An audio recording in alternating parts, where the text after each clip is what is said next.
무조건 인도는 오른쪽 문화입니다. 오른쪽 문화. 인도에서 왼쪽으로 돈다거나 왼쪽 어깨를 깐다는 건 그게 맥일 때 문화입니다. 그래서 제가 탑도 오른쪽으로 돌아야 된다. 전에도 그런 얘기 잠깐 해드렸을 거예요. 그래서 왼쪽으로 도는 사람을 제가 예전에 오른쪽으로 도셔야 돼요. 이랬더니 아유 뭐 괜찮아요. 그러더라고. 그래서 내가 에이 그러면 그렇게 하세요. 이렇게 하는데 분명히 율장이 그렇게 나옵니다. 왼쪽으로 돌면 재앙이 내린다.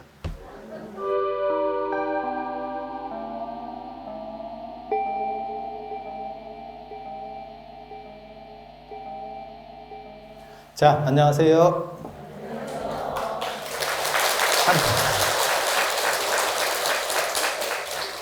한 달 동안 잘 지내셨어요?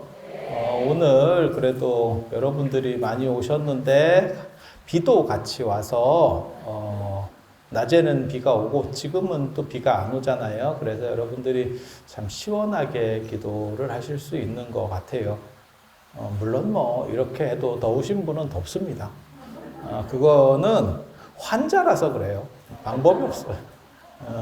갱년기 뭐 이런 거 뭐 어떻게 하겠어요. 가만히 있어도 집에서 더워요. 그래서 오늘 이제 44페이지 왜? 진도를 나가야죠. 2달 뒤가 1년 회양을 한다고 그렇게 얘기 들으셨어요? 그래서 제가 이거는 안 된다 이렇게 해서 내년부터 더 성대하게 새로 시즌2를 준비하고 있습니다. 제가 하면 좀 더 다를 겁니다. 말은 언제나 이렇게 해요. 진짜 근데 내년 1월부터 새롭게 또 금강기원 기도를 이어서 할 수 있도록 그렇게 할 생각입니다. 그래서 10월 1차로 회양을 하고 1년 회양하고 신년부터 들어갈 수 있도록 그렇게 지금 준비 중에 있습니다. 자, 44쪽 보세요. 아니 제가 오늘 여기 들어오려고 이렇게 보니까 진도를 많이 나갔네.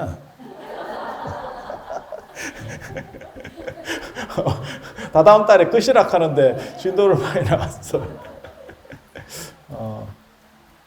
제가 하는 방식이 여러 가지가 있어요. 사실 뭐 학교나 이렇게 진도를 꼭 나가야 되는 데는 진도를 맞춰서 나가고 그리고 일반적으로 할 때는 이런저런 얘기를 많이 합니다. 그래서 왜 당신은 진도를 빨리빨리 안 나갑니까? 이렇게 말하시는 분들도 많이 있어요. 그런데 살다 보면 진도가 꼭 중요한 게 아니에요. 그래서 오늘은 진도를 나갈 겁니다. 굉장히 혁명적으로 시작하자마자 그래서 책을 피락하잖아. 딴 때 같은 때는 끝날 때쯤 책을 폈는데 오늘은 시작부터 그래서 44쪽 보면 대중 가운데 있었던 수보리 장로, 장로라는 뜻은 전에도 그런 얘기를 해드렸는지 제가 정확하게 기억은 안 나는데 내용상에는 안 나왔습니다. 장로라고 하는 거는 덕장열로, 그러니까는 덕이 높고 그 다음에 연로, 나이가 많은 사람, 사실 스님들 중에서 나이 많은 사람을 장로라고 합니다. 장로. 그래서 왜 이 표현을 쓰는지는 저도 좀 잘 모르겠어요. 근데 보통은 이제 출가한 지 좀 오래된 사람을 이름을 부르는 문화가 있어요. 서구에서는 이름 부르잖아요. 나이가 많든 적든 이름을 부르잖아요.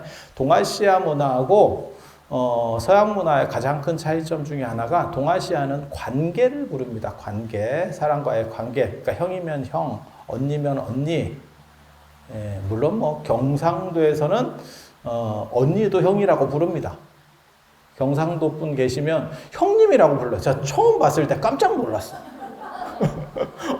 보살님들끼리 형님이라고 불러. 형님! 이러면서.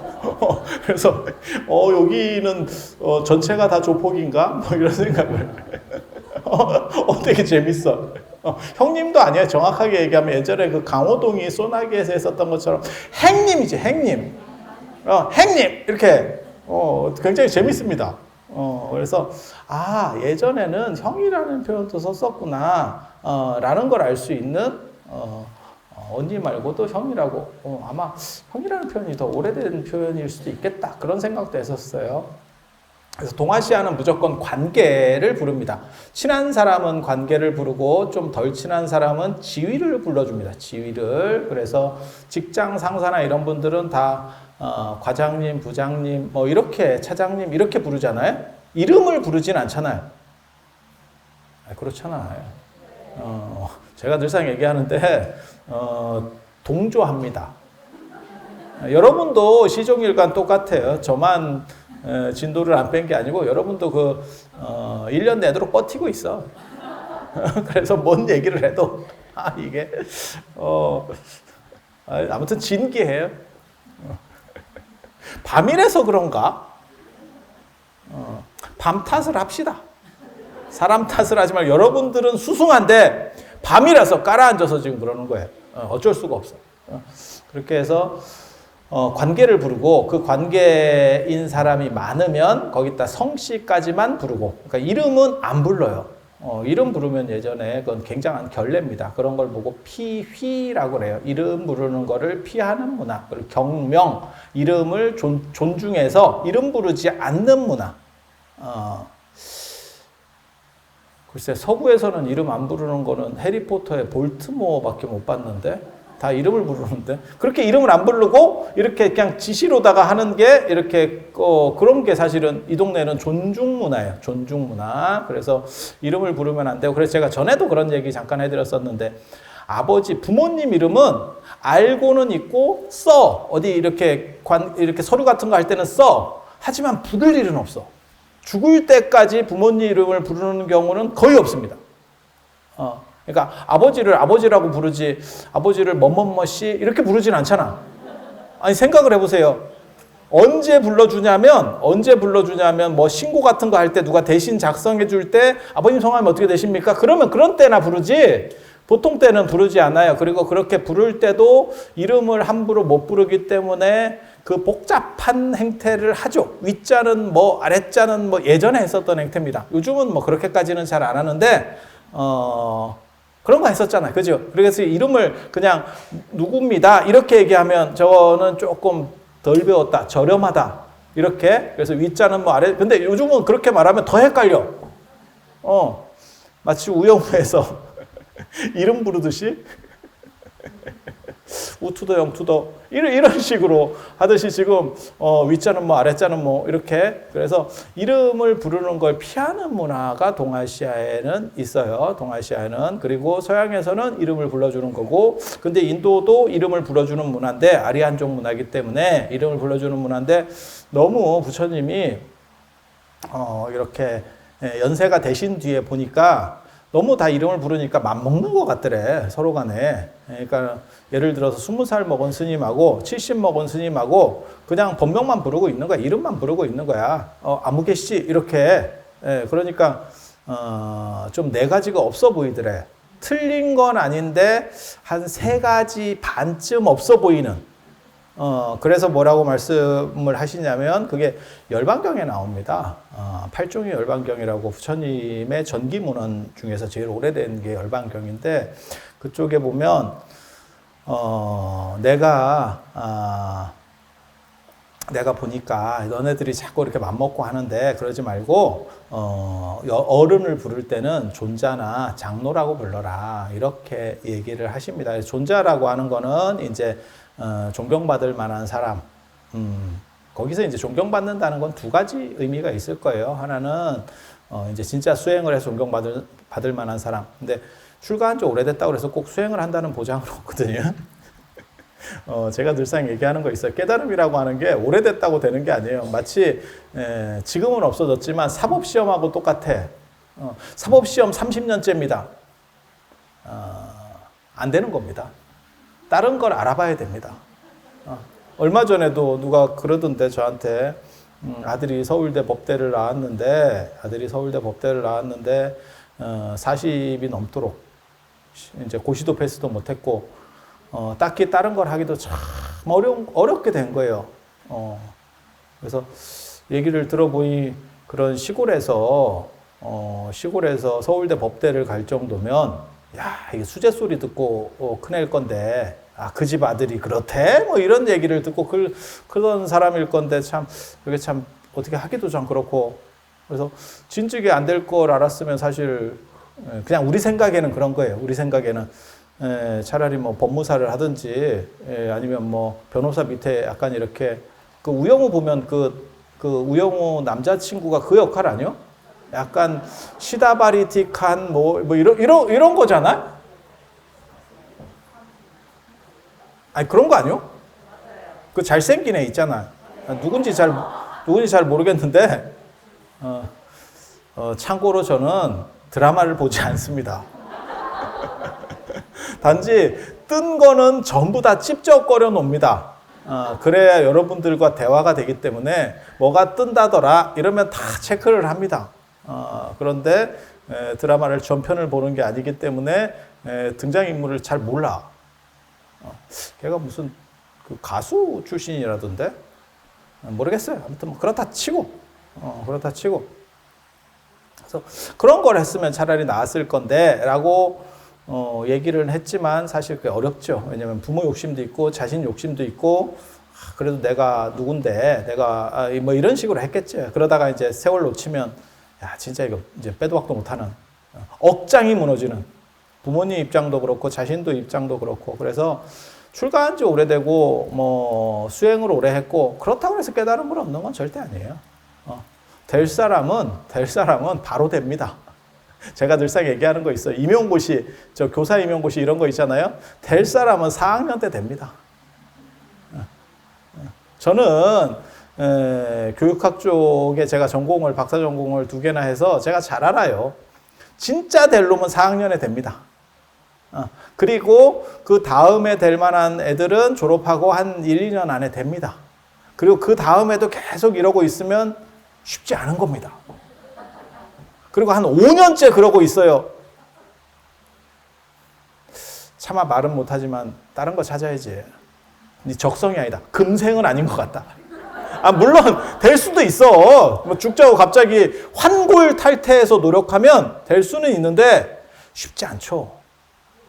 쉽지 않죠. 그리고 그게 1년에 한 번씩 있는데 얼마나 스트레스 받겠어. 저는 그런 사람들을 이렇게 보면서 야, 너무 좀 힘들겠다. 그런 생각 많이 했었어요. 나는 저 상황에 안 처해서 천만다행인 것 같아. 우리는 취업 걱정은 없으니까. 정년 걱정도 없어. 머리가 자라나는 것만 걱정이야. 그래서 오늘 같은 날도 밀기만 하면 돼요. 그래도 성의껏 밀고 왔잖아. 그렇지 않아요? 그래서 반짝반짝하게 파리가 미끄럼 타기 참 좋은 정도 조건을 제가 만들어 놓고 왔잖아요. 그래서 이제 깨달음을 얻었다라고 하는 걸로 높이를 볼 수도 있고, 그러니까 출가했다 그래서 꼭 높은 건 아니에요. 그러니까 출가한 지 오래됐으면 그냥 노스님이지. 그러니까 노스님의 의미도 있고, 존자에는 그 사람이 수행을 열심히 해서 이제 진짜 본받을 만한 사람이다라고 하는 의미도 있는 거고, 그 이중적 의미입니다. 우리도 그렇잖아요. 우리도 그런 표현을 쓰잖아요. 연세 드시면 어르신 이렇게 말하지만 그게 진짜 어르신도 있고, 본받고 싶은 어르신도 있고, 그냥 입으로만 어르신도 있지. 나는 저렇게는 안 되겠다. 저렇게는 안 살아야겠다. 타산지석의 가르침을 주는 고마운 분들도 계시잖아요. 그래서 그런 거예요. 그래서 존자나 장로라고 불러라. 장로는 연세가 많으신 분. 그런데 이렇게 노인을 존중하는 문화가, 이 장로라고 하는 문화가 노인을 존중하는 문화인데, 그건 사실 농경 문화와 관련이 돼요. 그러니까 유목 문화에서는 젊은 사람을 좋게 보고, 그 다음에 농사 문화에서는, 농경 문화에서는 나이 든 사람을 어떻게 보면 대우를 해주는 문화가 있어요. 그래서 우리는 조선 이래로 계속 농사를 주로 했었기 때문에 농자 천하지 대본 산업공상 다 들어보셨잖아요. 그것 때문에 조선이 망한 거거든요. 정확하게 말하면. 그때 농사를 했으면 안 됐지. 지금도 마찬가지예요. 그러니까 생각이 짧았던 거예요. 정확하게 말하면 생각이 짧은 거 플러스 지배층이 아주 교활했죠. 왜 농사를 짓는 사람들은 우민 정책을 펴기가 상당히 좋고 상업을 하거나 이렇게 되면 머리 쓰는 비율이 높아지기 때문에 결국 여기 상업이라고 하는 거는 막 팔로 다니고 이런 거예요. 그러면 정보 이런 거를 이렇게 채집하잖아요. 사람이 어디가 어떻게 되더라. 지금도 봐봐. 뭐 어떻게 홍수가 났어요. 뭐 비가 막 엄청나게 왔어요. 그러면 어디가 농작물이 뭐 어떻게 되겠다. 뭐가 되겠다. 뭐 이런 생각들을 할 거 아니에요. 그렇잖아. 그러면 사람들을 다스리기가 어렵대. 그리고 돈 중심이 돼버리면 땅 중심이 아니고 농사는 땅 중심인데 돈 중심이 돼버리면 돈을 들고 튄대. 이쪽에서 세금을 더 걷어. 그러면 사람이 옮겨버린다는 거예요. 그건 뭐 우리나라 대기업도 마찬가지잖아요. 기업하기 조건이 불리해. 그러면 미국에다 공장 세우고 뭐 말레이시아에 공장 세우고 태국에 베트남에 공장 태국에는 공장 안 세운다 그지? 태국은 기업하기가 좀 별로 안 좋은가 봐. 베트남에 공장 들어봤잖아 다. 삼성이나 이런 데서 중국에 한참 공장 세우다가 중국이 좀 불리한갑지? 뭐 정확하게는 모르겠어요. 하지만 이제 중국이 소득도 높아지고, 그러니까 임금도 더 많이 줘야 될 거고, 그 다음에 중국은 공산주의라 자꾸 간섭을 하고, 제가 어떻게 될지 모르잖아. 우리 그거 한번 봤잖아. 저 사드 배치 한번 했다가, 롯데가 뭐 몇 조 원 손실을 봤다. 아니, 나왔잖아. 뉴스 안 봐? 그런 위험 요소가 있으면 기업하는 입장에서 당연히 빼고 싶겠죠. 그래서 베트남으로 좀 뭐 많이 옮겨갔다. 뭐 이런 얘기 들어보셨잖아요. 그죠? 그러니까 수익을 따라서 계속 움직이는 거지. 근데 사실은 개인적으로는 정부에서 조금 더 대기업을 잘 이렇게 해서, 많은 대기업이 공장을 외국에 안 짓고 조금 더 비용이 더 많더라도 사실 우리나라에서 지었으면 하는 생각을 많이 해봅니다. 미국 같은 선진국에서도 유치를 하는데 왜 우리나라에서 유치를 못하는지를 나 잘 모르겠어. 우리가 지금 35,000불이고 미국은 6만 불인데도 불구하고 유치를 하잖아. 그 얘기는 뭐냐면 인건비가 더 들어가도 기계화시키면 이게 된다는 얘기거든요. 근데 왜 우리나라에서는 자꾸 빼가는지를 모르겠어. 이게 굉장히 안타까운 일입니다. 굴지의 대기업이 어떻게 보면 세계적으로 유명한 대기업이 우리 어렸을 때는 한 개도 없었는데 지금은 그래도 대단한 기업들로 이렇게 그분들의 노를 높게 봅니다. 근데 조금만 더 희생을 해서 우리나라에 지어주면, 그리고 정부나 이런 데서도 조금 이렇게 지원을 해서 공장이 들어올 수 있게 해주면 참 좋을 것 같아. 그렇지 않아?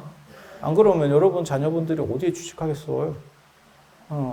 그래서 그런 거를 조금, 그러니까 미국 같은 경우도 그렇게 트럼프도 그렇고, 지금 대통령도 그렇고 이렇게 막 기업을 유치하는데 우리 기업도 미국에다가 짓고 있어요. 이런 얘기를 듣고 있어야 되니까. 아니, 베트남에 짓는 건 내가 뭐라고 안 해. 그건 싸니까 짓는 갑다. 이렇게 생각하지. 우리 인건비하고 비교가 안 돼. 근데 미국 인건비가 더 높겠어? 우리 인건비가 더 높겠어? 그냥 생각을 해봐. 미국이 당연히 높겠지. 미국은 6만 불이고 우리는 3만 5천인데 절반인데. 그런데도 미국에 짓는데 우리는 못 지으니까 너무 안타까운 생각이 드는 거예요. 개인적으로는. 그래서, 농사 짓는 부분에 있어서는 연세 드신 분들을 존중하는. 그래서 땅을 가지고 있으면 사람들이 못 움직인대. 그리고 장사하는 사람들은 이렇게 머리를 굴린대요. 그렇게 해서 조금만 정부에서 잘못하면 이게 튀어나가 버린다는 거야. 돈 들고 튄다는 거야. 그래서 일부러 우민화시키기 위해서, 그러니까 지배층이 해먹기 용이하려고 농사를 강조했다는 거예요. 유교에서. 이건 뭐 제가 하는 얘기가 아니고 중국 철학할 때 늘상 나오는 얘기입니다. 왜 중국의 지배 왕조들은 농사 쪽을 오히려 강조하려고 했느냐. 그게 형편이 별로 안 된다는 걸 아는데 지금이나 옛날이나 마찬가지예요. 장사가 훨씬 더 돈이 됩니다. 농사보다는 장사가 훨씬 더 돈이 됩니다. 예전에도 그거 알았어요. 부처님 당대에도 뭐라고 나오냐면 농사에 10배의 이익이 있으면 장사에는 100배의 이익이 있다. 이렇게. 그러니까 2500년 전에도 이미 사람들이 다 간파하고 있었다니까. 여기서 장사는 가게 차려놓고 하는 장사 아니고 무역입니다. 가게 차려놓고 하는 장사는 그렇게 잘 안 됩니다. 미안한 얘기인데. 지금 뭐 자영업 하시는 분 다 마찬가지잖아요. 그게 뭐 얼마나 남기겠어요. 그래서 그런 부분들이 존재해요. 그리고 땅이라고 하는 건 갖고 움직일 수가 없어요. 그래서 세금을 높여도 참을 수밖에 없대. 그리고 그 다음에 뭐 했냐면 교육을 잘 안 시켜줬죠. 교육 잘 안 시켜줬지. 그게 이제 어떻게 보면 동아시아가 결국은 몰락하게 되는 이유입니다. 그러니까 경쟁력이 떨어지는 거지. 그냥 땅이나 파고 있고 이러고 있었던 거지.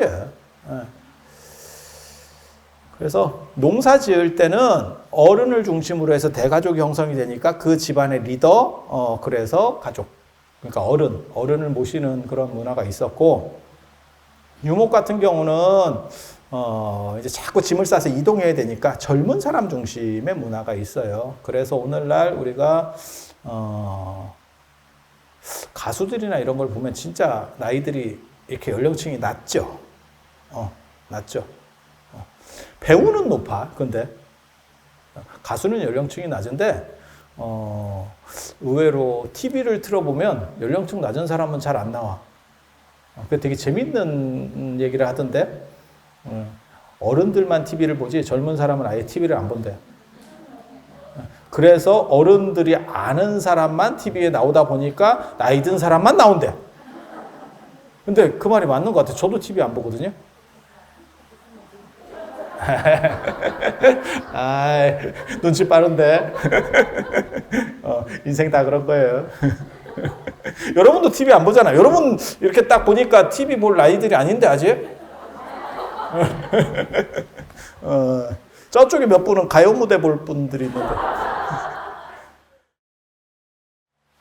그래서 그런 얘기를 하더라고요. 그래서 젊은 사람 중심의 문화가 어떻게 보면 서양에서 최근에 유입된 문화라고 보시면 돼요. 그래서 이렇게 나이 든 사람을 우대하는 게 장로인데, 이런 표현이 왜 부다 당시에 나오게 됐을까에 대해 생각이 사실은 좀 많아요.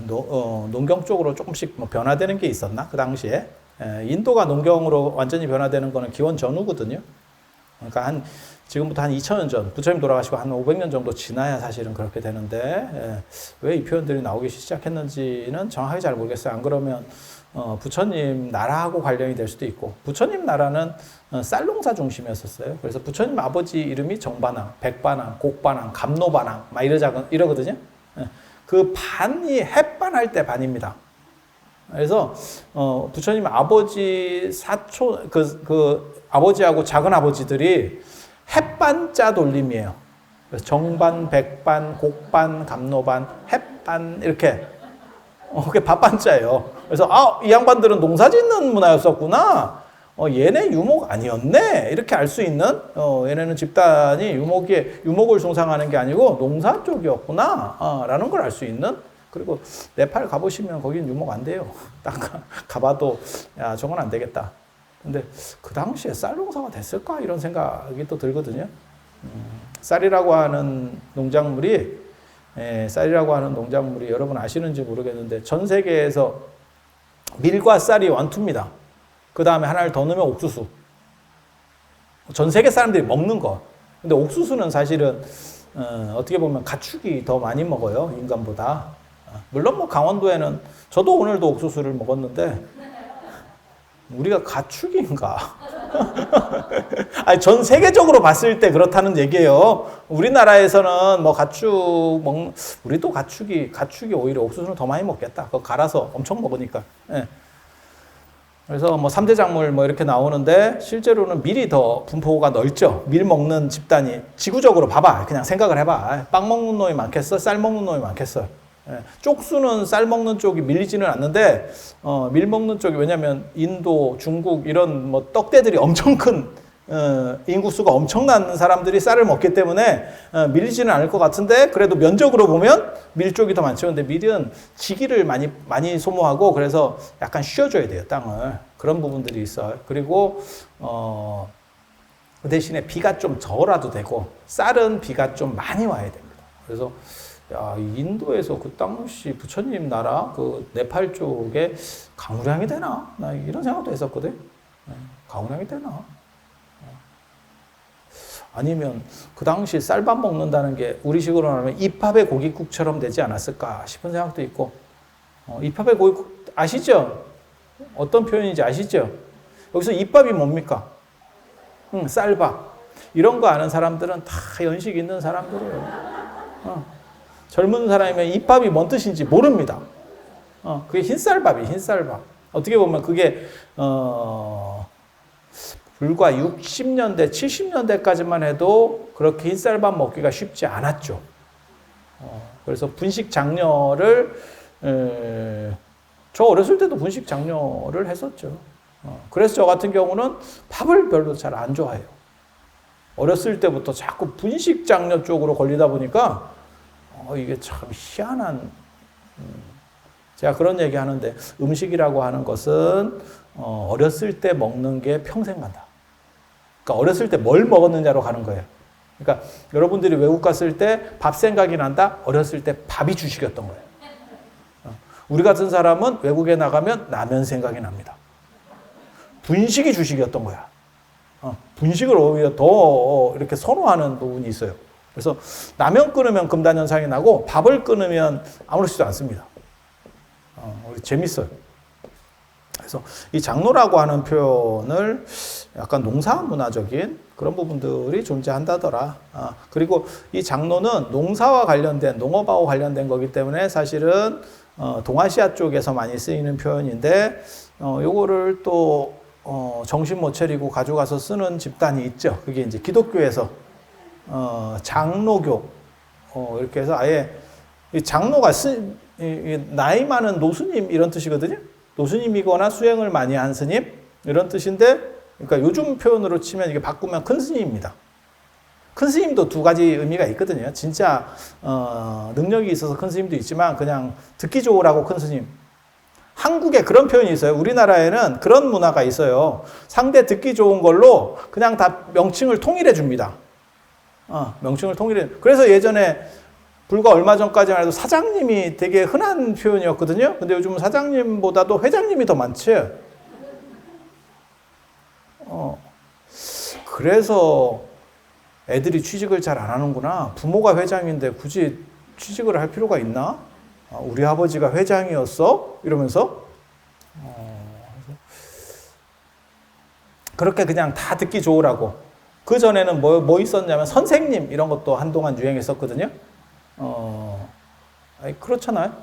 부를 때 그냥 개나 거리나 다 선생님이야. 선생님의 정확한 뜻은 농경문화이기 때문에 나이 많은 사람이에요. 먼저 태어난 사람. 그러니까는 사근님 이런 뜻입니다. 사근님, 갈 때까지 간 분 이런 뜻이에요. 선생님이 별로 좋은 뜻은 아닙니다. 근데 나이가 드신 분들이 곧 지혜도 있고 어떻게 보면 현명하다 이런 의미랑 중첩이 돼요.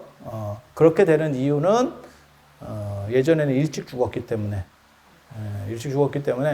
한 50 정도면 돌아가십니다. 그러다 보니까 그때 돌아가신다라고 하는 개념에서는 보면 현명하죠. 경험도 어느 정도 있고 지금도 현대사회에서도 가장 힘쓰는 게 아마 50대가 가장 힘쓸걸요. 그러니까는 위에 더 있기는 있지만 가장 어떻게 보면 이 대한민국을 움직이는 주력들 하면 50대 아닐까? 아니면 말고. 아니면 말고. 뭐 그렇게. 그래서 예전에는 아무튼 40대 중반에서 50초 안에 죽습니다. 그러다 보니까 이제 그런 분들이 가장 원숙하고 지혜도 있고 이렇게 판단을 했던 거고, 지금은 이제 그런 식으로 존중해 주기가 조금 어려운 게 진짜 어른이면 요즘은 어른이면 80, 90이에요. 그러다 보니까 그런 분들은 지혜로운 게 아니고 사실은 좀 돌봐드려야 되는 상황이 된 거죠. 아무튼 그 어르신이라고 하는 개념이 연세들이 너무 드신 거라서 예전처럼 리더 역할을 하기는 사실은 쉬운 게 아닙니다. 제가 이렇게 뵈면 70 넘으면 자식 말 들어야 돼. 70 넘어서 고집 피우면 주변에 사람 없다. 자녀도 없다. 자녀도. 몰라. 뭐 돈이랑 엄청나게 많아가지고 올 때마다 얼마씩 줘. 이러면 몰라도 그렇지 않으면 자식 말 들어야 돼. 그 자식 말을 안 듣고 끝까지 뻗대는 분들이 남자분에 많아요. 그래서 남자들이 오히려 굉장히 외롭게 됩니다. 그래도 여성분들 같은 경우는 보살님들은 그래도 애들 말을 좀 들으려고 해. 그런데 이제 남자들은 예전에 당신이 했던 게 있거든. 그래서 내가 뭐 잘 나갔을 때 뭐 그건 옛날 얘기고, 지금은 그냥 노인이에요. 마누라하고 싸워도 져요. 내가 이렇게 얘기해주고 싶지만, 진짜 상황 파악 잘 못하지. 근데 그런 분들 개인적으로 너무 불쌍하다는 생각을 해요. 그래서 그런 분들을 어떻게 하면 좀 잘 이렇게 스트레스 안 받고 즐겁게 해드릴 수 있을까? 뭐 이런 생각 많이 합니다, 저는. 그리고 여러분들 그런 바깥 어른한테 복수하려고 하지 말고 힘 빠졌으니까 복수하겠다 이런 생각하지 마시고 잘 해드리세요. 힘든 겁니다. 그래서 이 장로라고 하는 뜻이 그렇게 농경사회에서 연세 드신 분을 지칭하는 표현이다. 그리고 그렇기 때문에 불교적으로는 동아시아에서는 이 표현이 어떻게 보면 존자보다 더 폭넓게 된 거고, 그런데 기독교에서는, 기독교는 유목문화입니다. 유목문화. 그런데도 불구하고 걔네가 장로라는 표현을 가지고 가는 바람에 상황이 이상하게 됐죠.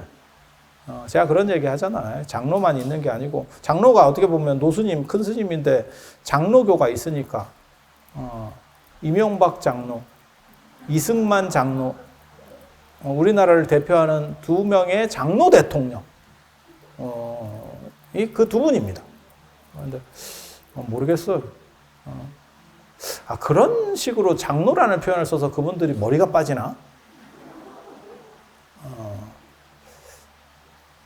그래서 장로 수보리가 자리에서 일어나서 오른쪽 어깨를 드러내고 오른쪽 무릎을 땅에 대면서 뭐 합장하고 부처님께 여쭈었다. 이 오른쪽 어깨를 깐다는 게 이겁니다. 지금 제가 가사를 수하고 있는 방식이 오른 어깨를 까는 겁니다. 이건 안 입는 겁니다. 안 입는 겁니다. 그래서 오른쪽을 드러낸다는 게 존경한다라는 뜻이에요. 그래서 제가 오른쪽으로 이렇게 어깨를 까고, 어깨를 까고 그 다음에 오른 무릎으로 했다는 게 뭐냐면 한쪽 무릎만 꿇고 있는 그런 걸 호괴라고 합니다. 호괴. 요 월정사 같은 경우는 저 탑 앞에 있는 그 공양상을 보시면 석조 공양상, 보살상이라고 자꾸 하는데 저 보살 아닙니다. 모르는 사람들이 자꾸 구라쳐가지고 나도 미치겠습니다. 석조 공양상입니다. 야광보살이라고 막 이렇게 구라치고. 이제 시원은 조선시대 때 스님들이 잘 모르니까 그래요. 절에 살면 스님들이 저런 걸 알 거다라고 생각하지 마세요. 절에 살아도 모릅니다.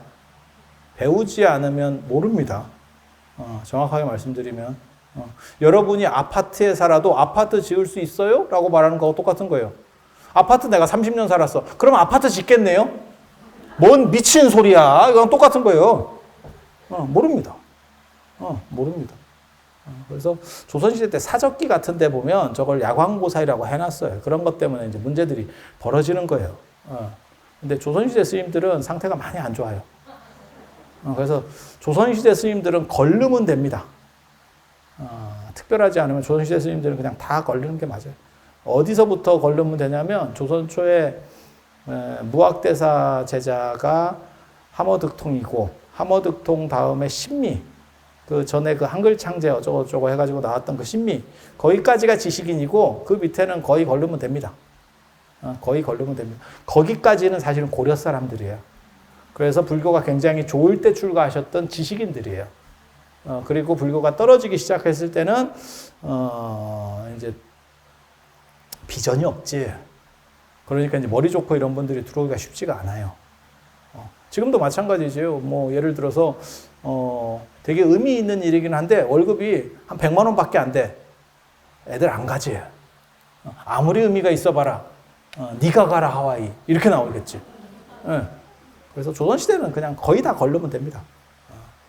그래서 저 같은 경우가 불교 공부에도 제가 삼국시대도 하고 그 다음에 통일신라 시대 하고 그 다음에 고려시대도 합니다. 제가 조선은 조선 전기까지만 하고 안 합니다.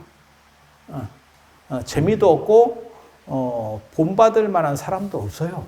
정확하게 말하면. 우리가 또 눈은 더럽게 높거든. 우리가 눈은 더럽게 높거든. 왜냐하면 현실에서 만날 수 있는 사람은 눈높이가 이렇게 되고 이렇게 될 수밖에 없지만 사실 이 불교사 책에서 나오는 사람은요 원효도 대단한 사람이 아니라니까. 왜냐하면 그 책 안에서는 그렇게 레벨이 높은 사람들이 있는 거야. 뭔 뜻인지 아시겠어요? 그러니까 우리가 일론 머스크 뭐 이런 사람들 대단한 사람이죠. 하지만 위인전으로 들어가 봐. 그러면 또 그런가? 이렇게 되거든요. 그래서 이게 공부하는 사람들이 눈만 더럽게 높아. 눈만 더럽게 높아. 마치 이수만이 눈이 그렇게 높지 않을까? 나 그런 생각했었는데 그런 연예기획사를 하다 보면 그렇게 눈이 높아지지 않을까? 나중에는? 왜냐면 계속 이쁘고 잘생긴 애들만 계속 볼 거 아니야. 오디션 한번 보면 뭐 1000명이 왔어요. 그러면 계속 게다가 SM은 얼굴로 뽑는다더라 이러니까 안 되는 애들은 안 오거든. 그러니까 다 한 인물 하는 애들 우리가 TV에서 볼 때는 그런가? 쟤는 좀 별론데 그런 애들이 현실에서 오면요 뒤집어지는 얼굴입니다. 우리 같은 얼굴 아닙니다. 우리 같은 보세 얼굴 아니고요. 그게 다 명품 얼굴들입니다. 근데 그 명품끼리 있으니까 족보가 이제 밀리는 거지. 우리는 에르메스예요. 뭐 이러면서 그렇게 가는 거예요. 그래서 오른쪽 어깨를 드러내고 오른 무릎을 땅에 꿇고 이건 공손의 표시입니다. 공손의 표시. 그리고 이제 탑도리를 할 때도 오른쪽에 무조건 인도는 오른쪽 문화입니다. 오른쪽 문화. 그래서 제가 탑도 오른쪽으로 돌아야 된다. 전에도 그런 얘기 잠깐 해드렸을 거예요. 그래서 오늘도 제가 이렇게 지나가다 보니까 누가 오른쪽으로 탑을 돌고 있더라고. 탑 돌기가 쉽지 않아 지금. 왜냐하면 밖에다가 저거 씌워놔가지고 한 바퀴 도는데 면적이 굉장히 넓어졌어요. 그래서 한 3바퀴 돌려면 쉽지 않아. 제가 예전에 미얀마의 쉐다곤 파고다 갔을 때 그거 되게 높거든요. 99m인가 탑이 뭐 100m인가 돼요. 주변도 굉장히 넓어. 높이가 한 100m 되니까. 덥거든 또 동남아시아가. 그래서 내가 탑돌이를 3번 해야겠다라고 해서 목탁 치고 돌다가 3번 다 돌면 얼굴에 기미가 겁나 끼겠다.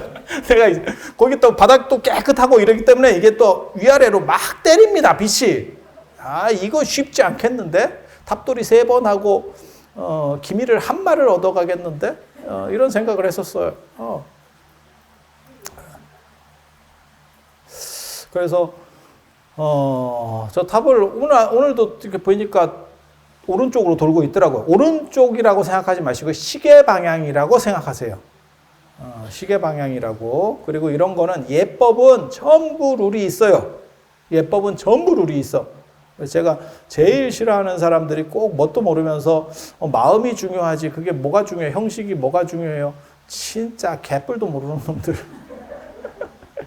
다 룰이 있다. 그게 다 정해져 있다. 그래서 왼쪽으로 도는 사람을 제가 예전에 오른쪽으로 도셔야 돼요. 이랬더니 뭐 괜찮아요. 그러더라고. 그래서 내가 그러면 그렇게 하세요. 이렇게 하는데 분명히 율장에 그렇게 나옵니다. 왼쪽으로 돌면 재앙이 내린다. 인도에서 왼쪽으로 돈다거나 왼쪽 어깨를 깐다는 건 엿먹어라. 그게 매길대 문화입니다. 매길대 문화. 그래서 상대를 모욕하려고 할 때 왼쪽으로 돌아라 라는 게 나와요. 인도는 특히 그래요. 그다음 유목 문화가 원래 오른쪽 중심이에요. 동아시아는 왼쪽 중심이고 유목은 오른쪽 중심이에요. 그래서 우리는 좌임으로 옷을 입고 그 논어에도 나와. 관중 덕분에 우리가 우임을 안 하게 됐다. 우임이라고 하는 건 그게 유목 문화에 점령 안 당했다. 그런 뜻이에요. 그리고 참선 같은 거 할 때도 되게 웃긴다니까. 우리는 차수할 때도 이렇게 하고 참선할 때는 왼손이 위로 올라가거든. 이렇게 왼손이 위로 올라가거든. 인도는 오른손이 위로 올라갑니다. 왜냐하면 오른손 중심이기 때문에. 그래서 제가 동아시아는 좌측 문화고 그 다음에 인도는 우측 문화이기 때문에 뭐가 있냐면 동아시아에서는 좌우보처가 되는 거고 인도에서 티벳까지는 우좌보처입니다. 부처님 다음에 넘버 2가 부처님 오른쪽에 있습니다. 그래서 우리는 좌우라고, 한문으로는 좌우라고 하고 한글로 할 때는 오른쪽 왼쪽이라고 표현하죠. 앞에 나오는 게 더 센 겁니다. 그래서 그 두 가지가 혼재돼 있어요, 지금. 그래서 이게 오른쪽으로 도는 게 맞는 건지 왼쪽으로 도는 게 맞는 건지 이러는데 시계 방향이라고 생각하시면 돼요. 그리고 그 유래도 분명하게 나와 있습니다. 마치 태양이 동쪽에서 떠서 남쪽으로 가서 서쪽으로 기울듯이 그게 시계 방향이듯이 시계 방향으로 간다. 그리고 인도는 왼쪽하고 오른쪽이 굉장히 이렇게 엄격하게 나뉘는데 그 이유는 뭐냐면 오른손으로 밥을 먹고 왼손으로 닦아서 그래요. 왼손은 비대라니까. 그래서 비대를 가지고 이렇게 내밀잖아요. 그러면 상대를 엿먹어요. 엿먹이는 겁니다. 우리는 왼손 오른손에 대한 개념이 별로 없어요. 왜? 우리는 밥 먹을 때 식기를 쓰죠. 근데 인도는 식기를 안 씁니다. 그것도 되게 재밌죠. 쟤네는 왜 손으로 먹는데? 손으로 먹는 이유는 걔네는 덥고 습한 음식이 별로 없어요. 그래서 퍼슬퍼슬해. 우리식으로 말하면 마치 인절미 먹는다고 생각하시면 돼. 그래서 그냥 집어 먹어도 되는 구조고, 우리는 춥기 때문에 열나는 음식이 많아요. 그래서 더럽게 뜨거워. 뜨겁고, 그 다음에 여기가 약간 추운 기후대. 지금은 더워졌지만 추운 기후대입니다. 약간 전통적으로. 그렇다 보니까 식량이 부족해서 물타기를 했었어요. 그래서 국이라든지 이런 거에 엄청 물타기를 합니다.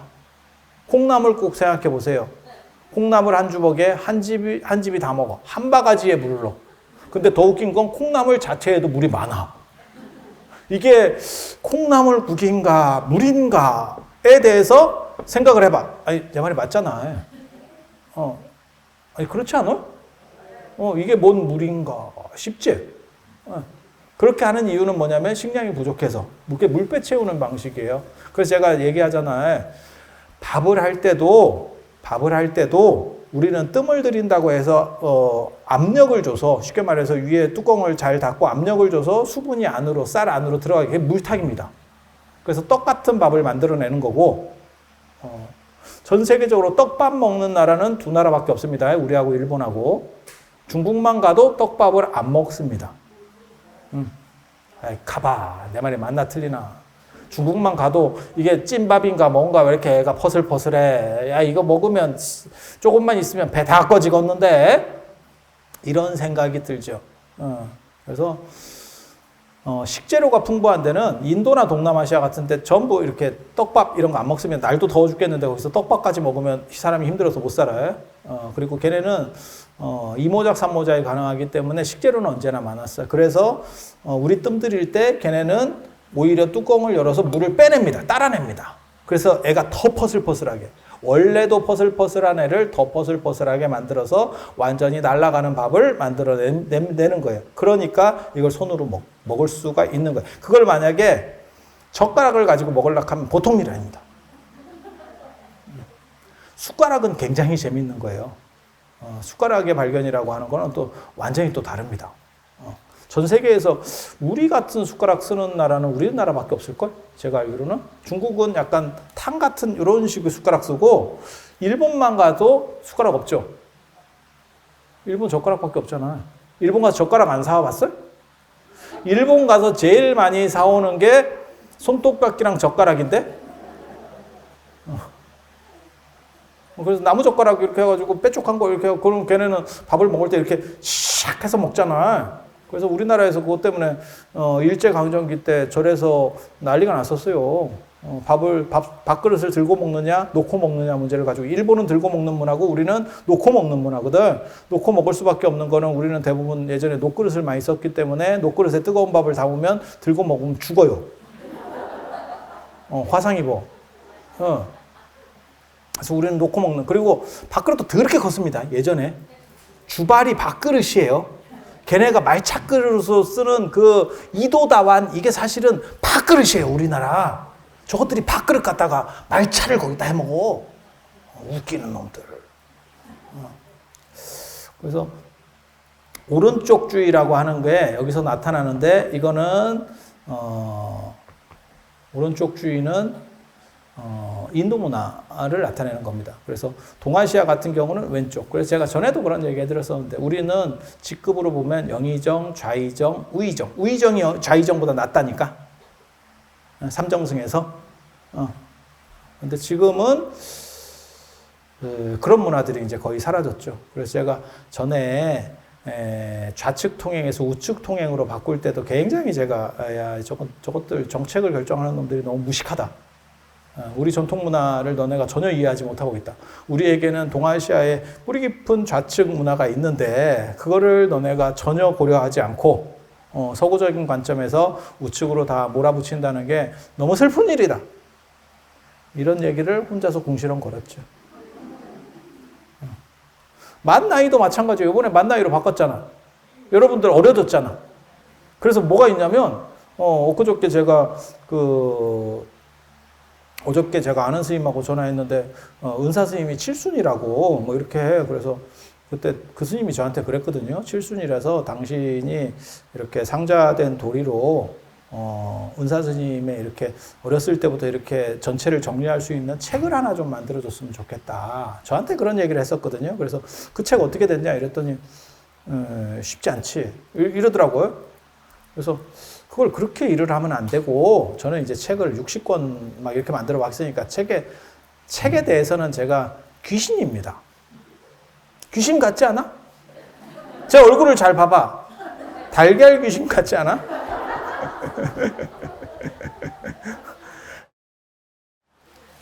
깎아놓으니까 두상이 이쁘더라고. 그렇게 해서. 그렇게 해서, 그러면 내년이 칠순이냐? 내가 이렇게 물어봤거든요. 그랬더니, 아니래. 올해가 칠순이래. 그러면 책을 못 만들겠네요? 이렇게 얘기했더니, 괜찮대. 정부에서 한 살씩 내려줘서 내년에 해도 된대. 도화만 달래. 내년에 해도 되니까 괜찮아. 지금 다 젊어졌잖아. 이러더라고요. 근데 사실 그것도 굉장히 재미있는 거예요.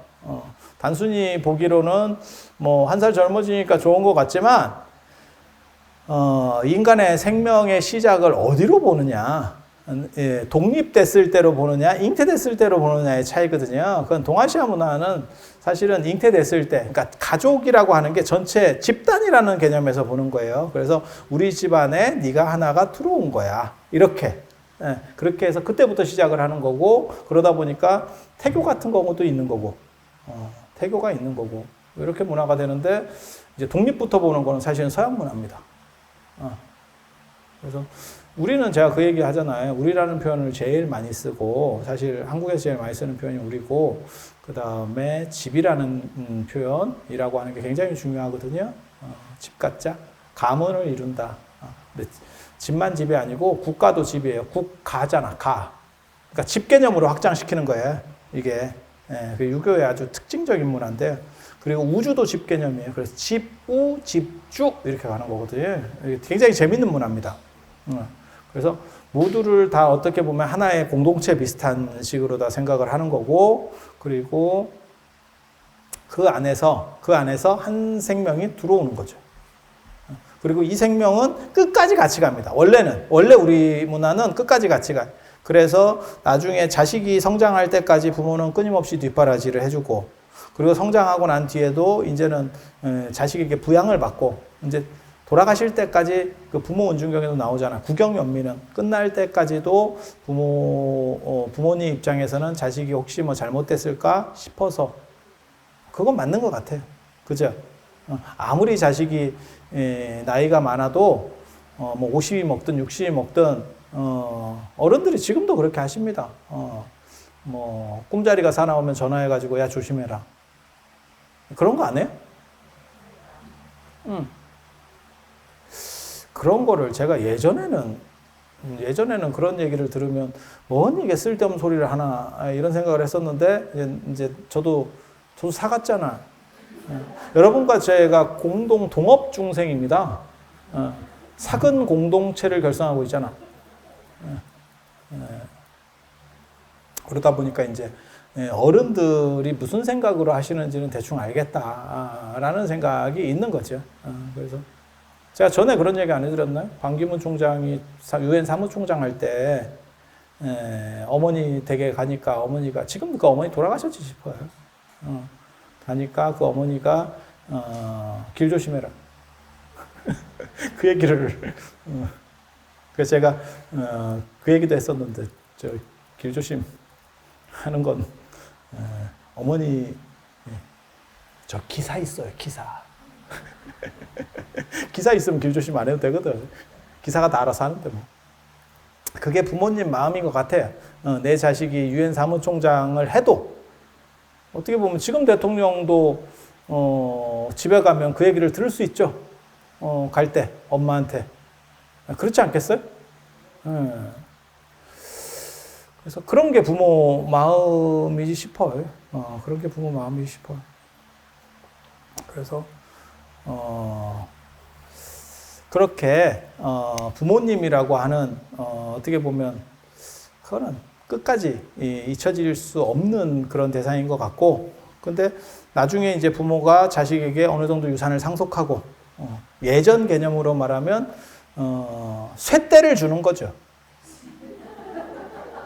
아니 맞잖아요.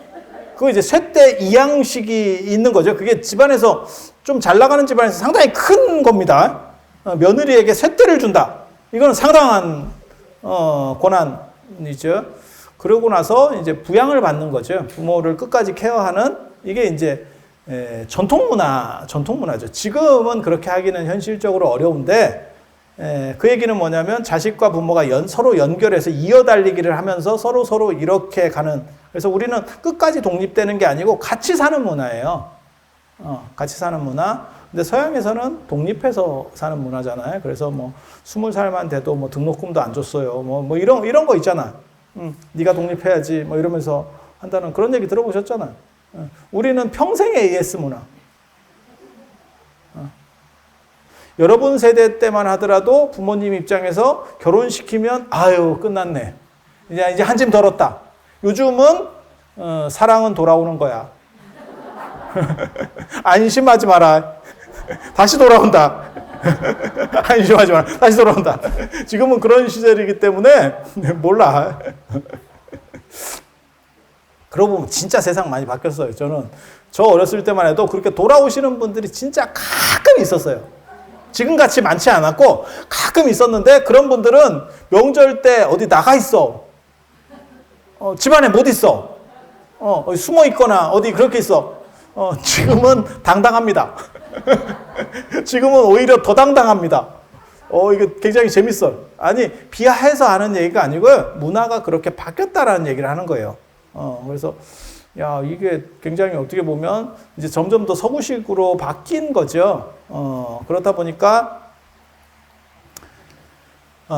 그런 현상들 중에 하나가 뭐냐면 결국 나이도 서양식 나이 계산법으로 합시다.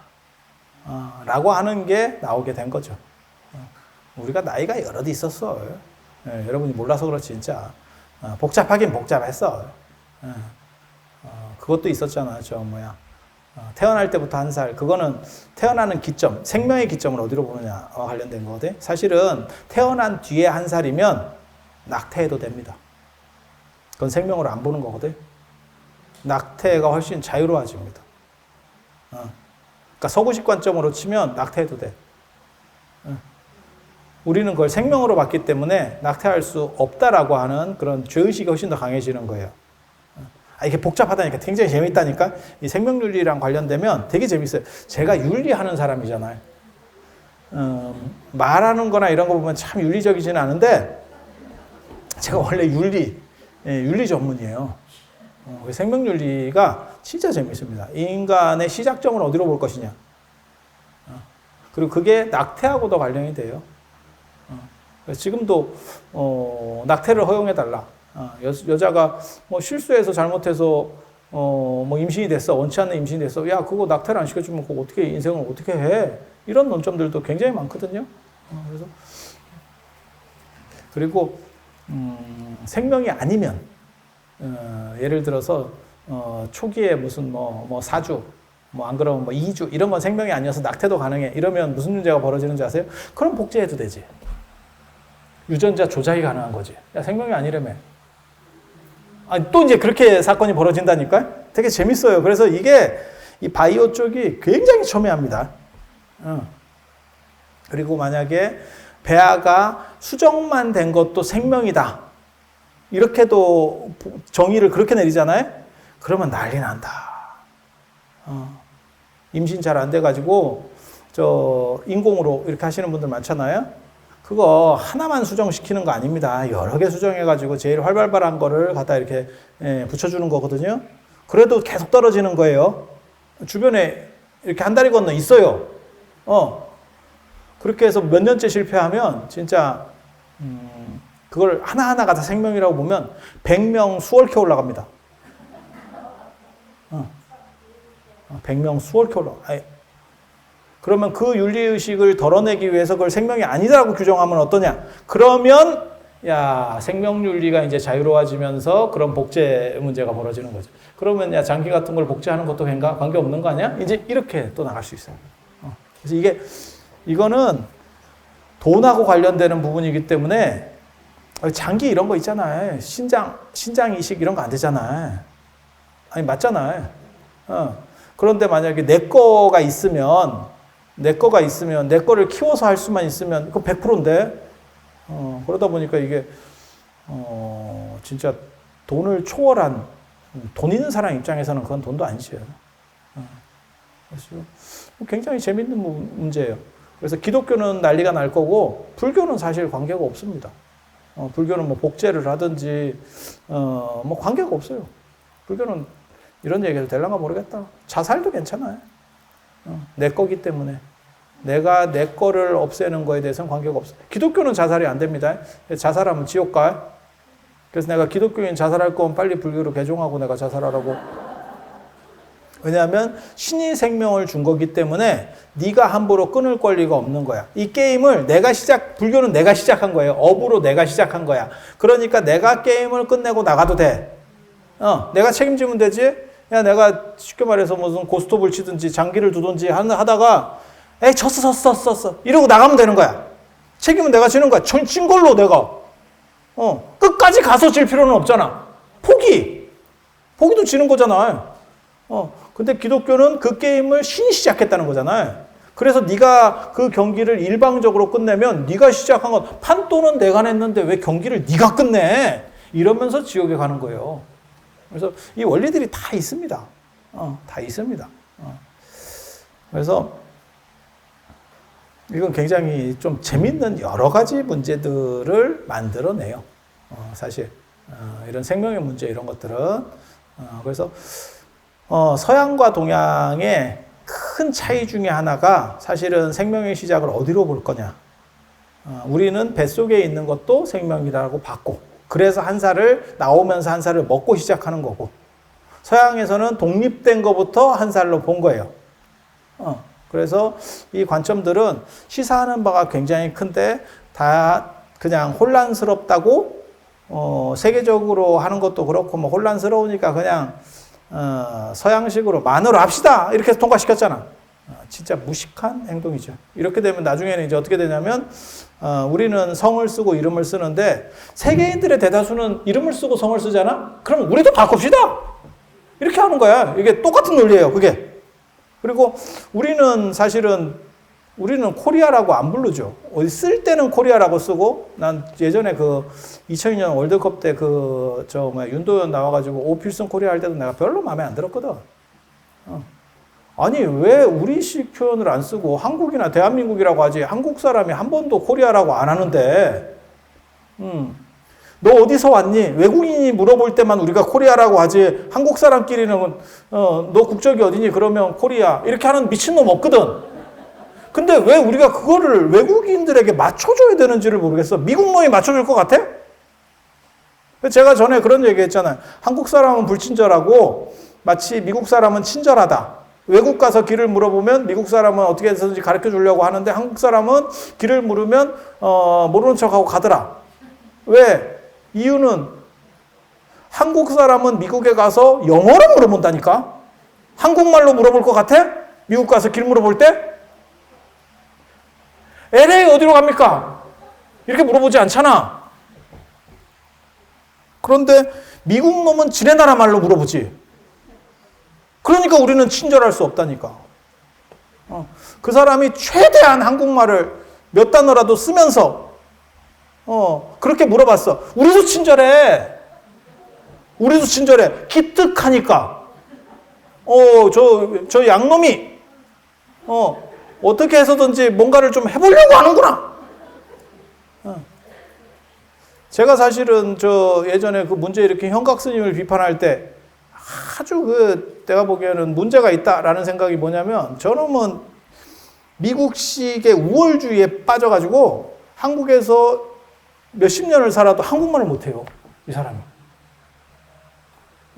그러니까 외국에서 우리나라로 들어와서 조계종에서 스님 생활하시는 분들이 여럿 있어요.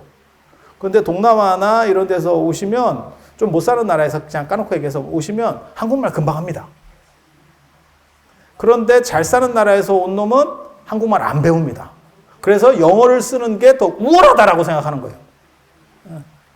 그러면 너네 나라 가. 우리는 그 생각이에요.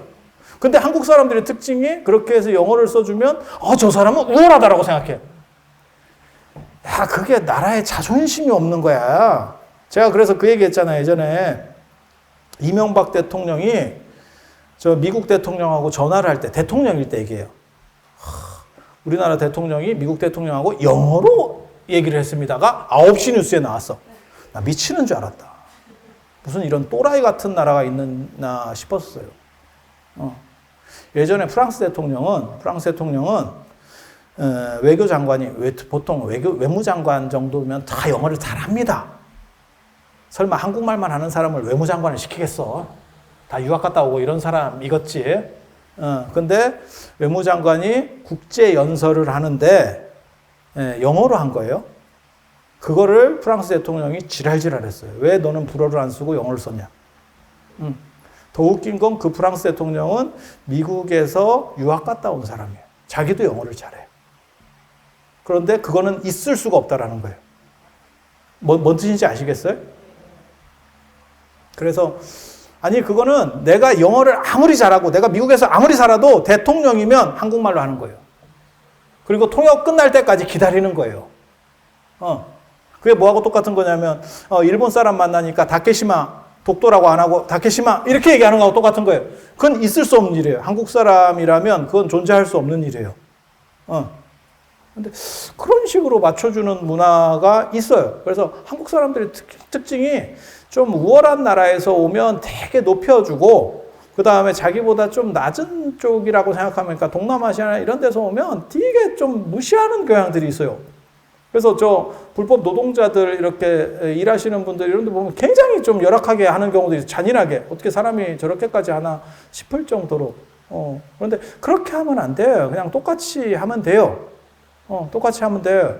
그래서 그렇게 대우하거나 그런 정신을 가진 사람들을 저는 굉장히 싫어합니다. 물론 뭐 몇 년 지나도록 내가 외국에서 와서 한국말을 잘 못할 수는 있어. 하지만 10년 이상 살았으면 한뚝배기 하실래요? 이렇게 나오는데, 너만 그렇게 나오는데 쥐는 말을 못해. 그 얘기는 뭐냐면 배울 생각이 없는 거야. 왜? 너네는 쩌리야. 이렇게 보는 거야. 너네는 쩌리야. 그런데 그 쩌리한테 뜯어먹고 사는 거야, 이놈이. 우리는 그 꼴은 또 못 보지. 그런 정신 자세는 못 보지. 난 스리랑카 가서 깜짝 놀랐네. 그 난다 스님이라고 그 알루비아라 사온 주지인데 스리랑카요. 그 스님 진짜 대단하더만. 그 자기 절에다가 종불사를 해놨는데 한국 종이 걸려 있어. 내가 그 스님을 알거든. 제가 대학원 다닐 때 같이 다녔거든. 한국말을 얼마나 잘하는지 몰라. 내가 되게 재밌어. 그러니까 스리랑카까지 종을 범종을 해놨더라고. 나도 소종 하나 하는데 힘든데 스리랑카까지 그걸 종을 만들어서 갖고 갔다고 생각해봐. 갖고 가는 값이 내가 보기에는 종 주종하는 값만큼 나올걸? 이따시만한 종을 해놨더라고. 근데 말하는 거 보면, 아이, 스님 왜 그래요? 이러면서 나온다고.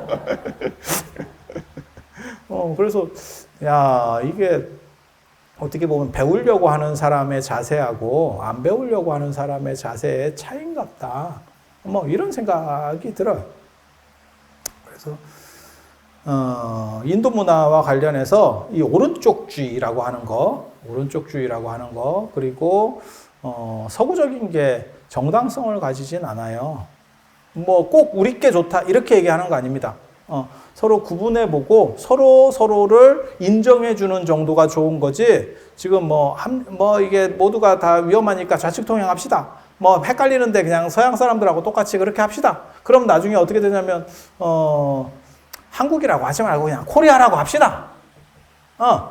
성을 굳이 앞에 써야 합니까? 뒤에 쓰면 전 세계적으로 편한데 그냥 뒤에 씁시다. 실제로 우리 어렸을 때는 국제대회 나가면 저 축구 선수나 태극전사 뭐 이렇게 표현할 때가 있었거든요. 그때 실제로 이름 쓰고 성을 뒤에 썼어요. 내가 초등학교 때 그런 거 보면서도 이게 나란가 싶었어. 그렇게까지 맞춰줘야 되나? 얼마나 쩌리 같으면 저런 행동을 할까? 라는 생각을 했었어요. 그런데 일본이나 이런 데서는 절대 그렇게 안 맞춥니다. 그냥 계속 지네식으로 합니다. 그러면 아쉬운 놈이 맞춰가면 돼요. 되게 재밌잖아요. 미국 봐봐. 전 세계에서 지금 쓰는 게 미터법을 써요. 미터법. 그런데 미국은 미터법을 안 써요. 인치, 야드 이런 거 쓰잖아. 진해 도량형을 쓰잖아. 아니 그렇지 않아? 그래서 비행기도 우리는 시속 300km, 400km 뭐 이렇게 얘기하는데 걔네는 마일을 쓰잖아. 그러니까 누구 말 맞다 너 얼마나 마일을 많이 쓰면 비행기는 마일리지야. 아니 그 보너스 그거 적립하는 거 자체 이름이 마일리지라니까? 그렇게 이 개똥 같은 놈들이 지네는 안 써요. 이게 되게 웃기는 거야. 그러니까 나는 세니까 안 쓰겠다라는 거예요. 그리고 거기에는 이제 또 한 가지 이유가 있긴 있지. 지금 미터법을 누가 주도해서 만들었냐? 프랑스가 주도해서 만들었거든. 네, 프랑스가 주도해서 만들었거든. 그러니까 미국 입장에서는 기분이 나쁘는 걸 수도 있지. 자기네들이 주도하지 않은 거니까. 그래서 그냥 전 세계가 바꿀 때까지 그냥 뻗대고 있는 거예요. 진짜 나쁜 놈들이지. 아니, 우리도 그렇게 하자고 얘기하는 건 아니에요. 근데 너무 비굴하게 다 맞춰가는 거는 사실은 안 맞는다고 생각하는 거예요. 우리나라라는 거를 알리기 위해서, 어떻게 보면 한국에서 월드컵을 하는데, 오필승 코리아를 할 필요가 있어? 오필승 대한민국을 하든지, 그러면, 쟤네는 그렇게 부른대. 우리는 코리아라고 배웠지만 서양 사람들도 쟤네는 스스로는 이렇게 부르는구나 이런 식으로라도 한 번이라도 환기되지. 그럼 뭐 걔네가 오필승은 알겠냐? 오필승은 아니야? 까놓고 얘기해서? 그래서 저는 그런 거는 굉장히 대단하다는 생각을 해요. 싸이 선생을 굉장히 높게 보지. 강남스타일 그냥 강남스타일이요. 저것들 뭔지도 모르고 따라하는 거야. 강남 스타일이 뭔지도 모르고. 되게 재밌는 게 있잖아요. 박진영이 JYP 그 박진영이 원더걸스가 한참 뜰 때 옛날 얘기요. 지금 벌써 처음에는 원더걸스가 소녀시대보다 인기가 좋았어요. 근데 그 원더걸스를 데리고 미국으로 진출하겠다 하고 애들을 데리고 나갔지. 개고생했지. 그 개고생한 이유가 뭐냐면 미국에 맞췄지. 우리 걸 버리고 미국에게 맞추려고 했었지, 최대한. 그런데 싸이는 어떻게 했냐? 싸이 보면 맞추긴 개뿔이 맞춰? 그런데 한 번만 더 생각해봐요. 싸이가 미국에서 유학한 애예요. 애는 아니구나. 미국에서 유학한 어른이에요. 그러니까 걔는 영어도 잘해. 그리고 미국 문화도 다 알아. 하지만 그냥 강남 스타일로 간 거예요. 그게 오히려 먹혔지. 그러니까 원더걸스는 돈을 그렇게 들여서도 실패를 했고 이거는 우리식으로 해서 먹힌 거예요. 그러니까 꼭 맞춰줘야 성공할 거야. 제가 한국 불교도 진짜 안타까운 생각을 하거든요. 그래서 뭐 큰 스님들 이런 말씀하신 거나 어록이나 법문하신 거를 다 번역해서 영어로 해주면 미국 사람들이 볼 건데 좋고 가치 있는 거면 지네들이 번역해서 다 봐. 그리고 쓸모없는 거는 번역해 준다고 보는 게 아니야. 미안한 얘기인데. 예. 그래서 그런 걸 뭐 종단 차원에서 영역 작업을 해요. 돈을 들여서. 야, 누구 큰 스님이라고 말은 못 하겠다. 뭐 여러 명 있어. 쭉 시리즈로 영역 작업을 해. 영어로 이렇게 번역해서. 다 쓰레기입니다. 폐 일어나고. 왜? 외국 사람들 그 관심 하나도 없어요. 관심 있으면 우리도 마찬가지예요. 제가 예전에 그 고려대에서 김정배 선생님한테 배울 때 러시아도 필요하면 러시아어라도 번역해서 와야 돼요. 그 자료가 거기밖에 없으면. 그래서 제가 그런 얘기 하잖아. 독일의 유명한 하이데커는 뭐라고 얘기했냐면 철학자거든요. 내 철학이, 내 책이 영어로 번역되는 걸 원치 않는다. 저 타급한 것들의 문자로 번역되는 것 자체를 원하지 않는다. 이렇게 하는 사람이에요. 영어로 다 번역됐지. 왜? 가치가 있으니까. 읽을 가치가 있으니까. 독일 놈이 칸트나 헤겔을 한국말로 번역해 준 게 한 건도 없어요. 우리가 다 번역했어. 왜? 가치가 있으니까. 그리고 우리가 읽는 거야. 그러면 쓸모없는 거를 쟤네가 번역해줬어. 뭐 우간다 사람의 우간다 철학. 뭐 이렇게 해서 뭐 번역해서 한국말로 돼 있어. 한국 사람이 볼 것 같아? 안 봐. 볼 게 지천이요. 볼 게 지천이야. 여러분도 아시잖아. 요즘 세상이 어떤 세상인데 정보가 밀려오는 시절이고 걔도 바쁜 시절이요. 걔도 미리 약속 안 하면 걔도 오늘 시간이 안 되는데요. 이렇게 나온다니까. 그러면 이제 밥 주면 조금 시간 한번 내보겠습니다. 이렇게 걔 안 키워보셨어요? 다 그래. 밥 안 주고 자꾸 손톱 깎으려고 그러고 이래봐. 걔가 얼마나 승질 내는데. 야씨 왜 깎아? 이렇게. 그래서 그렇게 번역해주면 된다라고 생각하는 건 진짜 쓰레기 같은 생각이에요. 그래서 뭐라고 얘기하냐면 뭐 한국말을 번역을 잘못하는 것 때문에 한국 사람들이 노벨상을 못 받고 뭐 김소월이나 뭐 이런 사람들 뭐 윤동주 이런 사람들의 시가 굉장히 아름다운데 번역 기술이 떨어져가지고 그게 노벨상을 못 받았다. 그런 구라 들어보셨어요? 생 개구랍니다. 그렇게 가치가 있는 거면 어떤 방식으로는 다 전파가 돼요. 우리도 그렇잖아. 예를 들어서 애플이 아이폰을 한국에 출시를 안 한다고 생각을 해보세요. 그럼 한국 사람들이 어떻게 나올 건지 알아요? 정부에 대고 데모를 해요. 풀으라고. 예를 들어서 뭐 규제를 했어. 구글도 마찬가지입니다. 이번에도 그거 있었잖아요. 정부에서, 우리나라 정부에서 구글이나 이런 데서 30%를 뛴대잖아요. 저기 수수료를, 앱 수수료 뭐 이런 거를. 그거 너무 과도하다. 이렇게 정부에서 규제했잖아. 그랬더니 그러면 뺀다 이랬지. 서비스를 하지 않겠다. 자꾸 그런 식으로 나오면 바로 항복이에요. 만약에 그걸 정부에서 막잖아? 그러면 국민들이 데모할 거고 나중에는 국민들이 데모하고 아이폰 같은 거 막잖아요? 그럼 어떤 일이 일어나는지 아세요? 직구합니다. 애들 다 직구합니다. 물론 여러분들은 갤럭시를 사지. 그렇게 막아놓으면 갤럭시를 사는데 이제 좀 연식 있는 사람들은 다 그렇게 할 수밖에 없고 애들은 다 직구합니다. 쓸모 있는 거면 다 그렇게 되는 시절이에요. 그런데 그거를 번역이 잘못돼서 그걸 몰라서 그래. 야 어디 개똥 같은 소리를 이게 말 같지도 않은 어디 쌍팔년도 구라를 쳐. 그게 뭐하고 똑같은 거냐면 제가 그런 얘기 하잖아요. 나는 자연이다 보면 뭐 암 사기였는데 폐암 사기 뭔 사기 이러는데 뭐 풀쌀만 먹고 나왔어요. 뭐 이런 거 뭘 어떻게 먹다 보니까 나왔대. 그래서 의사가 나와가지고 어휴 세상에 이런 일이 나왔네요. 뭐 이렇게 한다는 거예요. 그런 거 많이 봤지? 다 쓸모없는 소리예요. 그렇게 낫는 경우도 있습니다. 코로나가 유행한다고 다 코로나 걸려 죽을 것 같아? 안 죽는 사람은 안 죽습니다. 걸려도 그냥 스쳐 지나가는 사람 있습니다. 인간의 유전자는 다양하기 때문에. 왜? 하나의 동일한 유전자로 하면 전멸해요.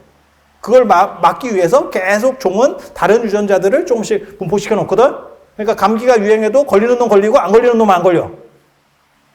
집안 식구가 다 걸렸는데 나는 안 걸렸어. 있어요. 코로나도 있어. 코로나도 있어. 집안 다 걸렸는데 같이 밥 먹고 다 했는데 나만 안 걸려? 있어. 주변에 보세요. 그래서 이런 건 굉장히 재밌는 일이에요. 그래서, 그런 거는 그냥 그런 특이한 정도지, 우리나라 안에 있는 거는 저 남미 아마존, 아프리카 저 남쪽에 뭐 수단 이런 데 쪽에 있는 거는 내가 잘 모르겠는데, 그 외에는 인류가 조사 다 끝냈습니다. 그래서 그걸로는 더 이상 답이 없는 거예요. 그러니까 풀 삶아 먹는다고 낫는다고 하는 거는 그런 거 뭐 이렇게 먹으면, 그래서 맨날 그 자막에 나오잖아. 이건 개인적 견해고, 이거는 방송사하고는 관계가 없습니다. 왜? 그렇게 나오면 사람들이 그걸 막 삶아 먹어. 답답하니까. 지금 당장에 답답한 사람들은 뭐 그거 해서 낫는다니까. 그런데 실제로는 다 그거 개구라입니다.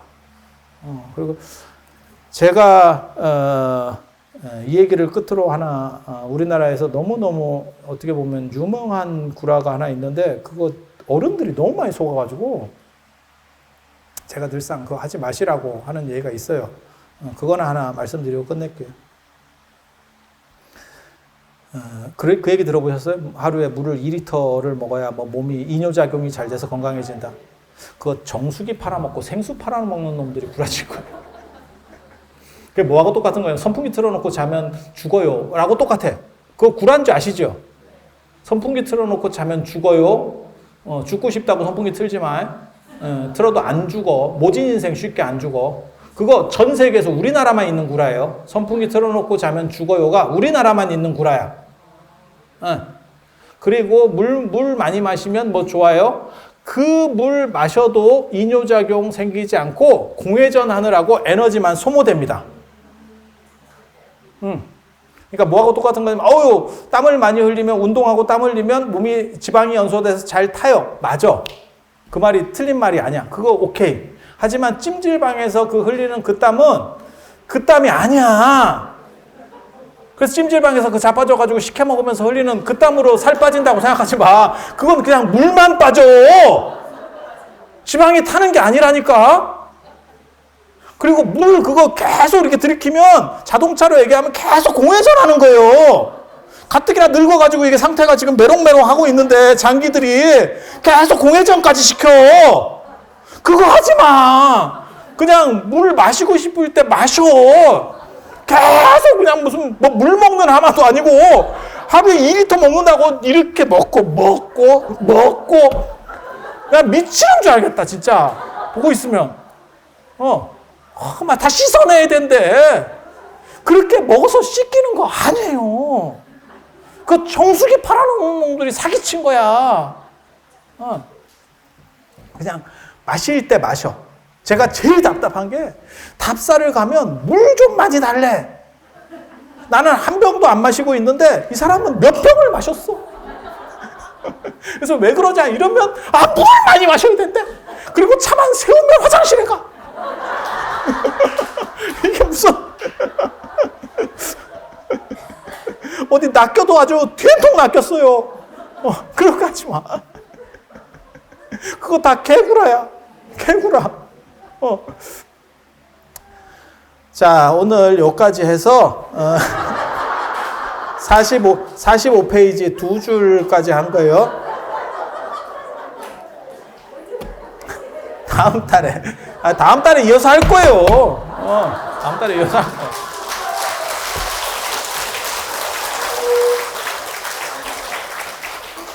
자, 그러면 오늘 기도법사님들을 잘 따라서 여러분들이 기도를 잘 하셔서 또 한 달 뒤에 아주 건강하고 밝고 기쁜 얼굴로 뵐 수 있는 그런 일을 맞이했으면 좋겠습니다.